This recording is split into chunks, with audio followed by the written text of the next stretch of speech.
আসসালামু আলাইকুম। এখন শুনবেন সংবাদ শিরোনাম। ময়মনসিংহের ভালুকায় দীপু চন্দ্রকে উত্তেজিত জনতার হাতে তুলে দেয় কারখানা কর্তৃপক্ষ। এখনো মেলেনি ধর্ম অবমাননার প্রমাণ। সি ইউনিটের মধ্য দিয়ে জাহাঙ্গীরনগর বিশ্ববিদ্যালয়ের ভর্তি পরীক্ষা শুরু। এবছর প্রতিটি আসনের জন্য লড়ছেন 119 জন।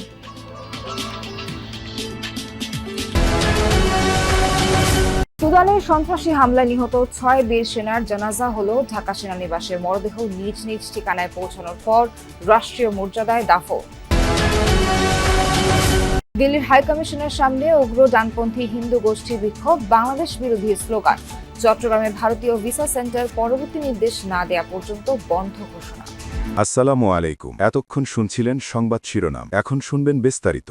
ময়মনসিংহের ভালুকায় সনাতন ধর্মাবলম্বী যুবককে পিটিয়ে হত্যার ঘটনায় আরো 2 জনকে গ্রেফতার করেছে পুলিশ। গতরাতে ভালুকা থেকে ধরা হয় তাদের। এই নিয়ে গ্রেফতারের সংখ্যা দাঁড়ালো 12 জনে। এর আগে পুলিশের হাতে গ্রেফতার 3 জনকে শনিবার আদালতে হাজির করা হলে বিচারক তাদের কারাগারে পাঠানোর নির্দেশ দেন। র্যাব যে 7 জনকে গ্রেফতার করেছে আজ তাদের আদালতে হাজির করা হতে পারে। বৃহস্পতিবার রাতে উপজেলার ডুবালিপাড়া এলাকার পাইওনিয়ার নিট কম্পোজিট কারখানা শ্রমিক দীপু চন্দ্র দাসকে পিটিয়ে হত্যা করা হয়। এরপর বিক্ষুব্ধ জনতা তার মরদেহ ঢাকা ময়মনসিংহ মহাসড়কে নিয়ে আগুন দেওয়ার চেষ্টা করে। নিহত দীপুর বিরুদ্ধে ধর্ম অবমাননার অভিযোগ তোলা হলেও এখনো কোনো প্রমাণ পাওয়া যায়নি আইনশৃঙ্খলা বাহিনীর। ময়মনসিংহের ভালুকায় ধর্ম অবমাননার অভিযোগ এনে দীপু চন্দ্র দাস নামের এক যুবককে নৃশংসভাবে হত্যা করেছে উচ্ছৃঙ্খল একদল জনতা। তবে কখন, কোথায়, কিভাবে ধর্ম অবমাননা করেছে দীপু তার কোনো তথ্য প্রমাণ মেলেনি। সিসিটিভির ফুটেজে দেখা যায় ধর্ম অবমাননার গুজবে যখন উত্তেজিত জনতা পাইওনিয়ার নিট ওয়ার্সের সামনে অবস্থান নেয় তখন তাদের হাতে দীপুকে তুলে দেয় ফ্যাক্টরি কর্তৃপক্ষ। সংঘাত তৈরি নাকি ব্যক্তিগত আক্রোশে গুজব ছড়ানো হয়েছে সেসব মাথায় রেখে ঘটনার তদন্ত করছে আইনশৃঙ্খলা বাহিনী। ধর্ম অবমাননা গুজবে যখন উত্তেজিত জনতা পায়োনিয়ার নিটওয়ার্স লিমিটেডের সামনে অবস্থান নেয় তখন দীপু চন্দ্র দাসকে জনতার হাতে তুলে দেয় কারখানা কর্তৃপক্ষ। এর আগে দীপু চন্দ্র দাসকে অফিসে বসিয়ে দেনদরবার করা হয়। কে বা কারা তার বিরুদ্ধে অভিযোগ করেছে, কখন, কোথায়, কিভাবে দীপু ধর্ম অবমাননা করেছে এসব প্রশ্নের উত্তর জানতে গেলে ভালুকায় ফ্যাক্টরিতে ঢুকতে দেয়া হয়নি যমুনা টিভিকে। গেটে এসেও কথা বলেননি কোনো কর্মকর্তা। ফ্যাক্টরির কর্মচারী ও আশপাশের দোকানিরা শুধু একে অপরের মুখে শুনেছেন ধর্ম অবমাননার কথা। মানুষে বলছে যারা অনেক লোকেই মারছে, অনেক মানুষ। সি ইউনিটের মধ্য দিয়ে শুরু হয়েছে জাহাঙ্গীরনগর বিশ্ববিদ্যালয়ের 2025-26 শিক্ষাবর্ষের স্নাতক প্রথম বর্ষের ভর্তি পরীক্ষা। সকাল 9টা থেকে বিকেল 5টা 40 পর্যন্ত মোট 6 শিফটে অনুষ্ঠিত হবে পরীক্ষা। 29 ডিসেম্বর পর্যন্ত মূল পরীক্ষা আর ব্যবহারিক চলবে 1 জানুয়ারি পর্যন্ত। এবছর জাবিতে মোট 7টি ইউনিটে 1844 আসনের বিপরীতে 2,19,399টি আবেদন জমা পড়েছে। সেই হিসেবে এবার বিশ্ববিদ্যালয়টির ভর্তি পরীক্ষায় প্রতি আসনের বিপরীতে 119 জন লড়ছেন। পরীক্ষা কেন্দ্রে যে কোনো অপ্রীতিকর ঘটনা এড়াতে পুলিশের পাশাপাশি মোতায়েন রয়েছে বিভিন্ন আইন শৃঙ্খলা বাহিনী। ক্যাম্পাস জুড়ে জোরদার করা আছে তাদের নজরদারি। প্রথম পর্ব স্নাতক শ্রেণীতে ভর্তি পরীক্ষার কার্যক্রম আজ থেকে শুরু হয়েছে। সেই পরীক্ষায় প্রায় 2,20,000 পরীক্ষার্থী অংশগ্রহণ করছেন। পরীক্ষা কার্যক্রম সুন্দরভাবে সম্পন্ন করার জন্য আমরা বিশ্ববিদ্যালয়ের প্রশাসন, দেশের আইন শৃঙ্খলা বাহিনীর সহায়তায় এবং বিশ্ববিদ্যালয়ের যে ভলান্টিয়ার অর্গানাইজেশনগুলো আছে তাদের সহায়তায় কাজ করে যাচ্ছে। এদিকে প্রশ্নবিদ্ধ শান্তি রক্ষায় বাংলার বীর সেনাদের আত্মত্যাগ শ্রদ্ধা ভরে স্মরণ করবে বিশ্ব। সুদানের আবেইতে নিহত 6 শান্তিরক্ষীর জানাজায় অংশ নিয়ে জানিয়েছেন সফররত জাতিসংঘের প্রতিনিধি। সকালে ঢাকা সেনানিবাসে কেন্দ্রীয় মসজিদে হয় নিহতদের জানাজা। পরে রাষ্ট্রপতি, প্রধান উপদেষ্টা, 3 বাহিনীর প্রধান এবং জাতিসংঘের পক্ষ থেকে ফুলের শ্রদ্ধা জানানো হয়। রাষ্ট্রীয় মর্যাদায় তাদের নিজ নিজ ঠিকানায় হবে দাফন। লাল সবুজ জাতীয় পতাকা আর জাতিসংঘের নীল রঙের পতাকায় আবৃত বাংলার বীরদের কফিন।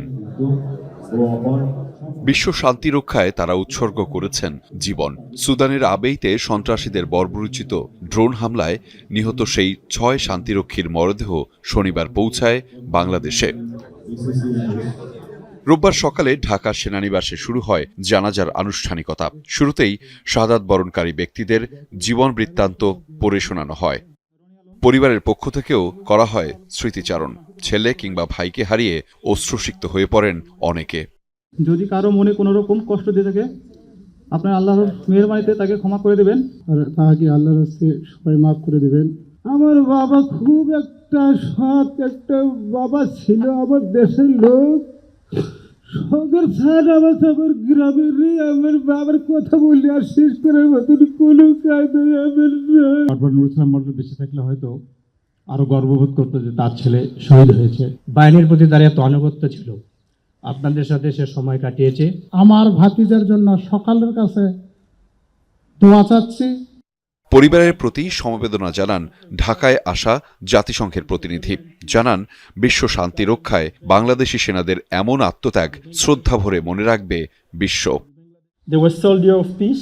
তারা ছিলেন শান্তির সৈনিক, একই সাথে তারা ছিলেন পথ প্রদর্শক, বন্ধু, পিতা, ভাই এবং দিল্লির বাংলাদেশ হাইকমিশনের সামনে উগ্র ডানপন্থী হিন্দু গোষ্ঠীর 20 থেকে 25 জনের একটি দল বিক্ষোভ করে গতকাল রাতে, দেয় বাংলাদেশ বিরোধী স্লোগান। হাইকমিশনের এক সূত্র থেকে জানা গেছে, শনিবার রাত 9টার দিকে একদল উগ্র ডানপন্থী হিন্দু গোষ্ঠী দিল্লিতে বাংলাদেশ হাইকমিশনের সামনে উচ্চ স্বরে স্লোগান দিতে থাকে। 20 থেকে 25 জনের একটি দল 4 থেকে 5টি গাড়িতে করে সব নিরাপত্তা বেষ্টনী অতিক্রম করে বাংলাদেশ হাউসের মূল ফটকের সামনে উপস্থিত হয়। সেখানে তারা বাংলাদেশ বিরোধী নানা স্লোগান দেয় এবং ভারতে নিযুক্ত বাংলাদেশের হাইকমিশন রিয়াজ হামিদুল্লাহকে হুমকি দেয়। কূটনৈতিক সূত্রগুলোর মতে, এ ধরনের ঘটনা দিল্লির কূটনৈতিক পাড়ায় নজিরবিহীন। দীর্ঘ সময় স্লোগান দেওয়ার পর তারা বাংলাদেশ হাউসের সামনে থেকে চলে যায়। সে সময় হাইকমিশনের রিয়াজ হামিদুল্লাহ ও তার পরিবারের সদস্যরা বাংলাদেশ হাউসেই অবস্থান করছিলেন। নিরাপত্তা বাহিনীর কোনো কার্যকর পদক্ষেপ না নেওয়ায় তারা সম্পূর্ণ নিরাপত্তাহীন অবস্থায় ছিলেন বলে কূটনৈতিক সূত্রগুলো জানিয়েছে। ঘটনার সময় বাংলাদেশ হাউসের নিরাপত্তায় নিয়োজিত বাংলাদেশ বাহিনীর সদস্যরা নীরব ভূমিকা পালন করেন বলে অভিযোগ উঠেছে। বাংলাদেশ হাইকমিশন আক্রান্তের ঘটনাকে অত্যন্ত গুরুত্বের সঙ্গে নিয়েছে অন্তর্বর্তী সরকার। সরকারের পক্ষ থেকে আনুষ্ঠানিক প্রতিক্রিয়া জানানোর পাশাপাশি কয়েকটি কূটনৈতিক পদক্ষেপ বিবেচনায় নেওয়া হয়েছে।